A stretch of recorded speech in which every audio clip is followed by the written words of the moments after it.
Welcome to Dishari competitive exam. আজ আমরা ভূগোলের কতগুলো গুরুত্বপূর্ণ প্রশ্ন নিয়ে আলোচনা করছি, যেগুলি আপকামিং ডব্লিউবিসিএস, মিসলেনিয়াস, আইসিডিএস, ঠিক আছে, এছাড়াও সমস্ত পরীক্ষার জন্যই খুবই গুরুত্বপূর্ণ। দেখো, প্রথম প্রশ্নটা কি আছে না, consider the following statement. Option A কি বলছে দেখো, অপশান ওয়ান বলছে in India the Himalayas are spread over 5 state. ভারতবর্ষে হিমালয় হচ্ছে 5টা রাজ্যের মধ্যে বিস্তৃত। অপশান টু কি বলছে দেখো, অপশানগুলো এখানে ওঠেনি। অপশন টু বলছে ওয়েস্টার্ন ঘাট আর স্প্রেড ওভার 5 স্টেট। ওয়েস্টার্ন ঘাট 5টা রাজ্যের মধ্যে বিস্তৃত। আর অপশন থ্রি বলছে দেখো, Pulicat lake is spread over 2 state only. Pulicat lake দুটো রাজ্যের মধ্যে বিস্তৃত। দেখো, প্রথম যে অপশনটা আছে in India Himalaya are spread over 5 state only, Himalaya হচ্ছে টোটাল 11টা স্টেট এবং দুটো ইউটির মধ্যে আছে, ঠিক আছে, তাহলে প্রথম অপশনটা ভুল আছে। দ্বিতীয় অপশন বলছে দেখো, ওয়েস্টার্ন ঘাট স্প্রেড ওভার 5 স্টেট। ওয়েস্টার্ন ঘাট 5টা নয়, ঠিক আছে, 6টা স্টেটের মধ্যে দিয়ে বিস্তৃত, তাহলে অপশন টুও ভুল আছে। অপশন থ্রি বলছে Pulicat lake spread over 2 state. Pulicat lake lake হচ্ছে দুটো রাজ্যের মধ্যে অবস্থিত, কি কি না, অন্ধ্রপ্রদেশ এবং তামিলনাড়ু, ঠিক আছে।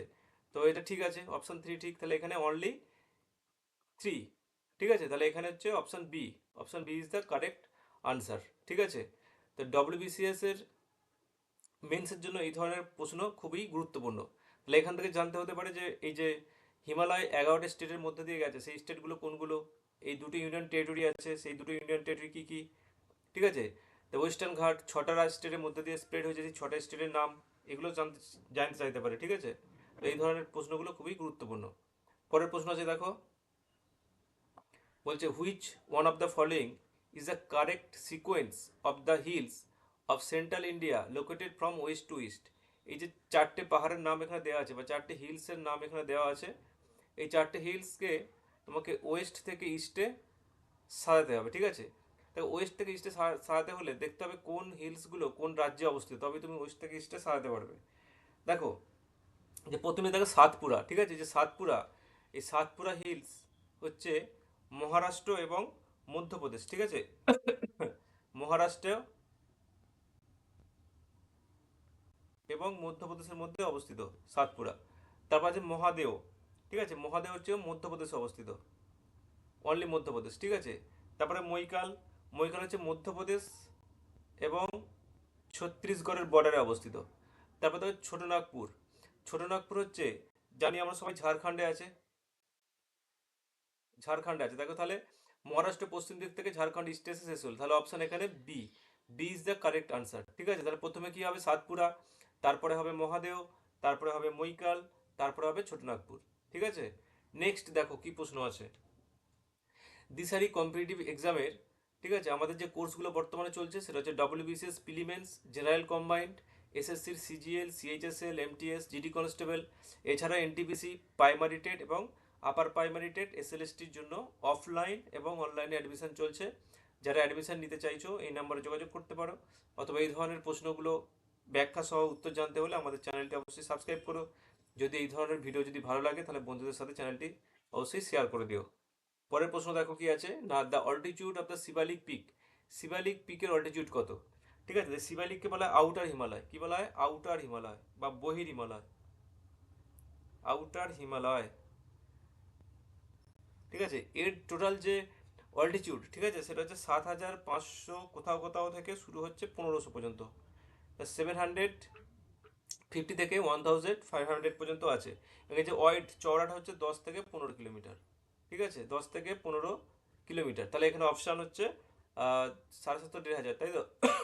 Option C is the correct answer, ঠিক আছে। শিবালিককে বলা হয় বহির হিমালয়। নেক্সট প্রশ্ন দেখো কি আছে, দেখো Kodaikanal is situated in which hill. এই কোডাই কানাল, এই যে কোডাই কানালটা কোন পর্বতের ওপরে অবস্থিত, ঠিক আছে। এই কোডাই কানাল কোথায় অবস্থিত না, তামিলনাড়ুতে অবস্থিত। Kodai Canal hills, Kodai Canal যেটা তামিলনাড়ুতে অবস্থিত, ঠিক আছে, তামিলনাড়ুতে অবস্থিত হলো, এটা কিন্তু ওয়েস্টার্ন ঘাটের একটা অংশ, ওয়েস্টার্ন যে ঘাট, পশ্চিম ঘাট পর্বতমালার একটা অংশ, ঠিক আছে। এটা পালিনি হিলের সব, পালিনি হিল, ঠিক আছে। বুন্ডি হচ্ছে রাজস্থানে, বুন্ডি হচ্ছে রাজস্থানের আর অমরকন্টক তো জানি সবাই মধ্যপ্রদেশ, ঠিক আছে। এই কোডাইকানাল হচ্ছে পালেনি হিলসের ওপর অবস্থিত, যেটা তামিলনাড়ুতে ওয়েস্টার্ন ঘাটের একটা পার্ট। নেক্সট দেখো কি আছে।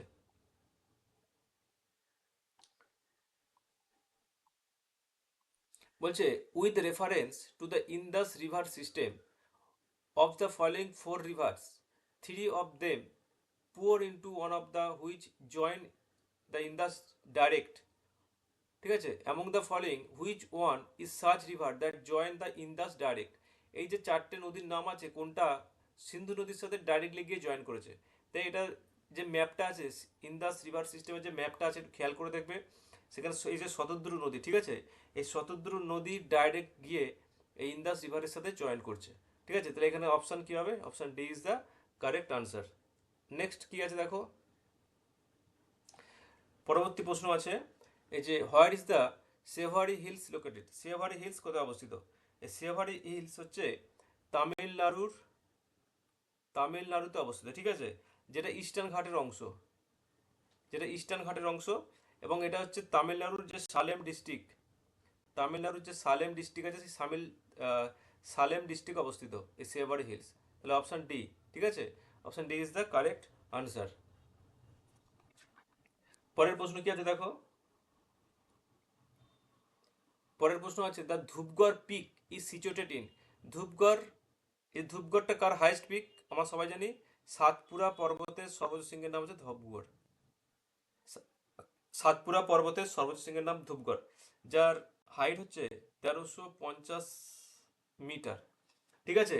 এটা কোথায় অবস্থিত? মধ্যপ্রদেশের পাঁচমারিতে অবস্থিত, পাঁচমারি। এটা একটা মনে রাখার ট্রিক্স আছে, ঠিক আছে, মনে রাখবে সা ধু, সা মানে কি সাতপুরা পর্বত, আর ধু মানে ধূপগড়।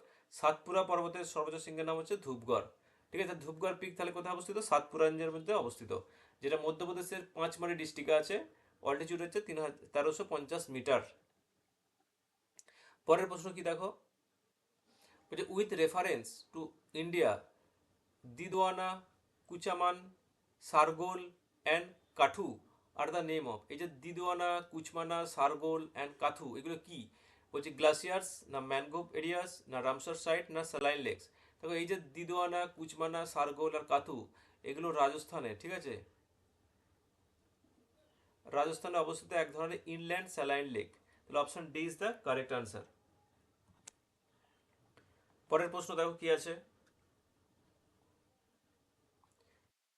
পরের প্রশ্ন দেখো যে during ancient Indian historical geography, ঠিক আছে, দ্য ট্রাম রত্নাকর, যে প্রাচীন ভারতের রত্নাকর কাকে বলা হতো? মানে সেখান থেকে প্রচুর পরিমাণে আর কি সামুদ্রিক যে সমস্ত সম্পদ সেগুলি পাওয়া যেত, তাই রত্নাকর বলা হতো। অপশন এ বলছে দেখো আরবিয়ান সি, অপশন বি বলছে the bay of Bengal, option C বলছে the Indian ocean, option D বলছে the continents of the Ganga, sorry the confluence of the Ganga, Yamuna and mythicals, Saraswati and Prayag. তাই এটা রত্নাকর হচ্ছে দ্য ইন্ডিয়ান ওশান, ঠিক আছে, প্রাচীনকালে যে ভারত মহাসাগরকে বলা হতো রত্নাকর। এখানে option C is the correct answer. পরের প্রশ্ন দেখো কি আছে, the Sriharikota island, Sriharikota island, ঠিক আছে, এটা লোকেটেড কোথায়? বলছে near Chilka lake, near the mouth of Mahanadi river, C বলছে near the Pulicat lake, option D বলছে near the mouth of Godavari river. তাহলে কোথায় আছে এটা? না এই যে সিহারিকোটাল আইল্যান্ডে, যার নাম হচ্ছে সতীশ ধাওয়ান স্পেস সেন্টার, ঠিক আছে, সতীশ ধাওয়ান স্পেস সেন্টার, যেটা পুলিকট লেকের কাছে আছে, ঠিক আছে, পুলিকট লেকের কাছে আছে। তাহলে উত্তর হবে নিয়ার পুলিকট লেক। তাহলে Sriharikota island is located in near Pulicat lake.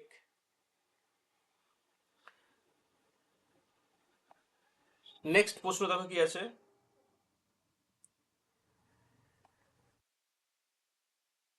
The Pat region, এই প্যাডল্যান্ড বলতে কি বোঝো? প্যাডল্যান্ড হচ্ছে যে ছোটনাগপুর যে মালভূমি আছে, তার পশ্চিমাঞ্চল, ঠিক আছে, ওয়েস্টার্ন পার্ট, ওয়েস্টার্ন পার্টটাকেই বলা হয় প্যাডল্যান্ড, ঠিক আছে। ছোটনাগপুর মালভূমির যে ওয়েস্টার্ন পার্ট তাকে বলা হয় প্যাডল্যান্ড। তাহলে এই ছোটনাগপুর মালভূমি কোথায় আছে? ঝাড়খণ্ড, তাই তো। তাহলে option B is the correct answer. The pat region is ঝাড়খণ্ডে অবস্থিত। পরের প্রশ্ন দেখো কি আছে, Betwa river join the, Betwa river কোথায় জয়েন করছে, তাই তো। আমি উৎপত্তি কোথায়?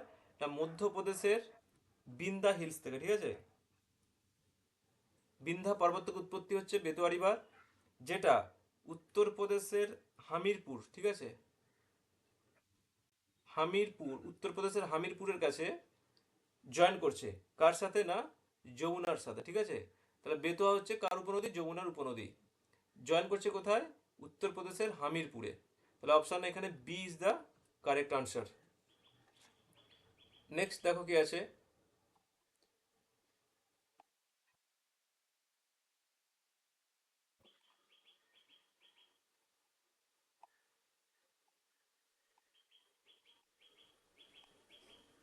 পরের প্রশ্ন দেখো, বলছে consider the following rivers, Subansiri, Siang, Kameng, which of the above follows বা follow to the Arunachal Pradesh. এই যে সুবর্ণশিরি, সিয়াং, কামেং, এই নদীগুলি কোনটা অরুণাচল প্রদেশের মধ্যে দিয়ে গেছে? দেখো সুবর্ণশিরি, সিয়াং এবং কামেং এই তিনটি নদী হচ্ছে অরুণাচল প্রদেশের মধ্যে দিয়ে বয়েছে। তাহলে এখানে অপশন ডি হবে, ঠিক আছে। সবগুলো হচ্ছে ব্রহ্মপুত্র নদীর উপনদী। পরেরটা দেখো কি আছে, পরের প্রশ্ন,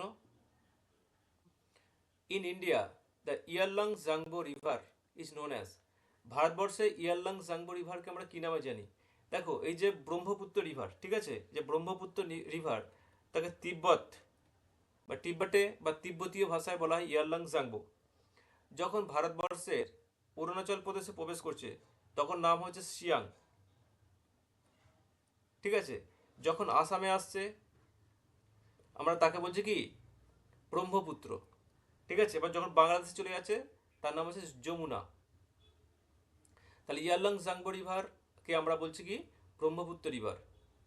আসামে ব্রহ্মপুত্র, অরুণাচল প্রদেশে সিয়াং বা দিয়াং, আর তিব্বতে তিব্বতী ভাষায় বলা হয় ইয়ারলং জাংবো। একে স্কাই রিভারও বলা হয়, ঠিক আছে, স্কাই রিভার। পরের প্রশ্ন দেখো কি আছে, তা বলছে দ্য রিভার তাওয়া, ঠিক আছে, তাওয়া এই যে ট্রাইবুটারিজ, তাওয়া নদী কোন নদীর উপনদী? ঠিক আছে, তাওয়া নদীর উৎপত্তি কোথায়? মধ্যপ্রদেশের সাতপুরা রেঞ্জ থেকে, সাতপুরা রেঞ্জ থেকে উৎপত্তি, ঠিক আছে। তাহলে তাওয়া হচ্ছে কার উপনদী? না, নর্মদা নদীর উপনদী, ঠিক আছে। পরের প্রশ্ন দেখো কি আছে, river Kaveri follow through, river Kaveri flow কোন কোন রাজ্যের মধ্যে দিয়ে ফ্লো করেছে, ঠিক আছে। কাবেরী নদী কোন কোন রাজ্যের মধ্যে দিয়ে ফ্লো করেছে? তাহলে কাবেরী হচ্ছে কর্ণাটক, কেরালা এবং তামিলনাড়ু, এই তিনটে রাজ্যের মধ্যে দিয়ে গেছে। কর্ণাটক, কেরালা এবং তামিলনাড়ু, ঠিক আছে। পরের প্রশ্ন আছে দেখো কি, river that pass through Himachal Pradesh, Himachal প্রদেশের মধ্যে দিয়ে কোন কোন নদী গেছে? দেখো হিমাচল প্রদেশের মধ্যে দিয়ে গেছে চেনাব, তারপর আছে রাভি, তারপর আছে বিয়াস, তারপর সতলুজ বা সুতলেজ, তারপর আছে যমুনা। তাহলে এখানে দেখো option D is the correct answer. এই যে সিকোয়েন্সটা চেনাব, রবি, বিয়াস, সতলুজ, যমুনা, এটা হচ্ছে তোমার একটা সিকোয়েন্সে আছে, ঠিক আছে, ওয়েস্ট থেকে ইস্ট এই সিকোয়েন্সে আছে এটা। তাহলে option D is the correct answer. পরের প্রশ্ন আছে দেখো কি, ত্রিভেণী ক্যানেল, ত্রিভেণী ক্যানেল রিসিভ ওয়াটার, এই যে ত্রিবেণী খাল কোন নদী থেকে জল সংগ্রহ করে? ঠিক আছে, ত্রিবেণী ক্যানেলটা কোথায় আছে? বিহারে, ঠিক আছে, বিহারের চম্পারণে আছে, বিহারের চম্পারণ ডিস্ট্রিক্টে আছে, যেটা এই গন্ডক রিভার, এই গন্ডক রিভার থেকে, ঠিক আছে, জল সংগ্রহ করে। পরের প্রশ্ন কি আছে দেখো, যে which of the following lake is share by two Indian state, কোন লেকটা, চিল্কা, কোলেরু, লোনার আর পুলিকট, এই কোন লেকটা দুটো স্টেটের মধ্যে অবস্থিত। তবে চিল্কা আমরা সবাই জানি কোথায় অবস্থিত, ওড়িশায় অবস্থিত। ঠিক আছে, কোলেরু লেক, কোলেরু লেক কোথায় অবস্থিত, অন্ধ্রপ্রদেশে অবস্থিত কোলেরু লেক। লোনার কোথায় অবস্থিত, লোনার অবস্থিত মহারাষ্ট্রে। আর পুলিকর লেক কোথায় অবস্থিত, পুলিকর লেক অবস্থিত হচ্ছে তোমার দুটো স্টেটের মধ্যে। কি কি স্টেট, না অন্ধ্রপ্রদেশ এবং তামিলনাড়ু। ঠিক আছে, অন্ধ্রপ্রদেশ এবং তামিলনাড়ুর মধ্যে অবস্থিত পুলিকট। তাহলে এখানে option D is the correct answer. ঠিক আছে, D, D is the correct answer. পরের প্রশ্ন দেখো, পরের এবং শেষ প্রশ্ন, যে which one of the following is an artificial lake, এর মধ্যে কোনটা আর্টিফিশিয়াল লেক। অপশান এ বলছে দেখো কোডাই কানালস, যেটা তামিলনাড়ুতে আছে, কোলেরু লেক, যেটা অন্ধ্রপ্রদেশে আছে, নৈনিতাল উত্তরাখণ্ডে আছে, রেণুকা, যেটা হিমাচল প্রদেশে আছে।